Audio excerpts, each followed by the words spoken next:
Hi there, this is Chingir, and today I want to talk about just the basic foundational concepts of job hunting, talent acquisition, hiring process.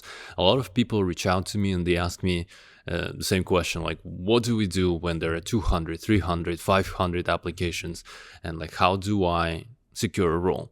And I just want to unpack a little bit and give a different perspective of what's going on this side of the table. So first of all, exercise your common sense and you will understand what the process really is. Imagine you are a recruiter. Imagine you are someone like me sitting on this side of the table. You open a job and you have 300 applications. Well, first of all, you have a lot of different competing priorities, right? This is not the only role you have, right? At a given time, I can have like 15 to 20 roles on my desk, right? And business partners from all over the business, they all compete for my time. Like, hey, we need this role closed. This is urgent. This is on fire, right? It's not the only one job. So understand this factor influencing the very reactive nature sometimes of what we do. Second thing, right? So let's say like, okay, we'll focus on the job itself, right? It's job market is like this right now. I post the job and we have 300 applications. Do you have time, right? Like that's the concept of time management. Time management is a myth. Time management doesn't exist. The only thing that exists is prioritization management. Do you have a prioritization management skill, right? And that's the only skill that matters. How do you prioritize your work in order to get things done and do it in a very effective and efficient way, right? So when you look at the job itself, you have 300 applications. And even though you are so, like as a recruiter, you are trained and you can discern within 5 to 6 seconds when you look at the resume, if it's a no or it's a maybe, you still understand that 300 applications, that's a lot.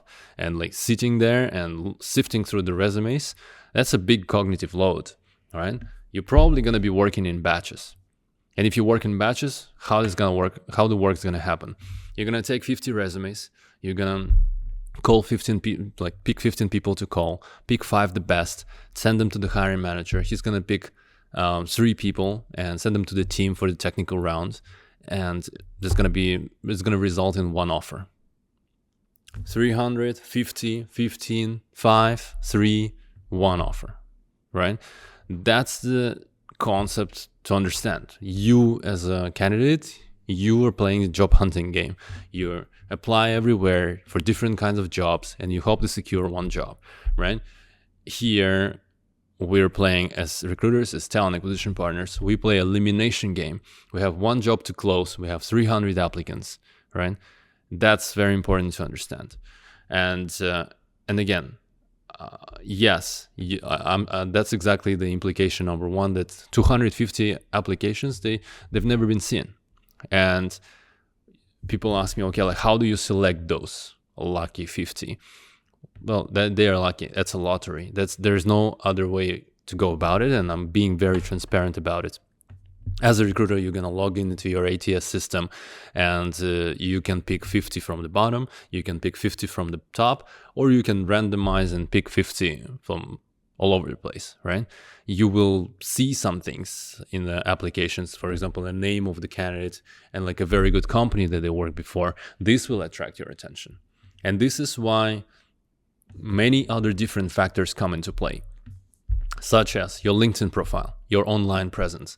Your resume doesn't give you the opportunity to exercise your voice, to show your personality. LinkedIn does. You can post video, you can write your content, you can, what's the foundational concept again is that hiring teams, they think in terms of risk. And where is the minimum risk? Minimum risk is where we have maximum information.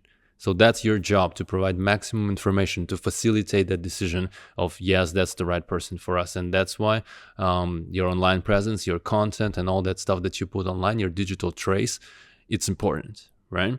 So when LinkedIn profile is important for another reason, right? All these resumes, they're all in different formats. And again, 90% of people, they have no idea of what they're doing with their resumes. They don't understand the very foundational principles of how to write one. It's a cognitive load for a reader because we need to go and readjust every single time to what we're reading. LinkedIn profile, it has a template, right? Every profile looks the same, right? Just the content changes. So it's much easier to perceive like what is there. That's another reason why it is important to have it and why it's important to have a very well written profile, right? Other stuff important too, right? If you're a technical person, right, you might have a portfolio or UX or a graphic designer. And again, for me, this is my stuff, right? I create content, but again, for me, a big reason to create content is that so that I can produce one piece of content one time and I can answer thousands of people who will see it and don't ask the same question. So it is a bit of an automation / scaling method for me. Anyways, coming back to this application thing. So people ask, okay, how? How do I stand out? Well, first of all, you will never hear from me how. I will never say, do this, you should do this, and this will happen, because this is a complete nonsense. And everyone who tells you that is a fraud, right? And feeding you bullshit. Excuse me for my French. There is no prescription. There's no prescriptive way to do anything, right? Again, the only way is to exercise your common sense, is to understand the foundational principles of the game, and that will allow you to play better, right? How to stand out from the crowd? You don't need to stand out from the crowd if you're not a part of a crowd. And you're a part of a crowd if you follow prescriptions. If you follow some people's opinions on how to do things better. No one knows. Everyone's trying to figure it out. And many people, they make money out of people who are ready to follow nonsense advice, prescriptions, and all that jazz. Understand the foundational principles and then exercise your common sense and exercise your own intelligence. Because if you want to create that reality for yourself, find your dream career, dream job, and build your dream career, the only way to do it is through your own intelligence. There are no other human like you. You're unique, you're unprecedented. And the only way to create the life you want is to create it through your personal experience that you drive through your own personal intelligence. I hope that helps you. There is no how, there is no should. Understand the rules of the game, right? And know how to play better. All the best to you. Goodbye.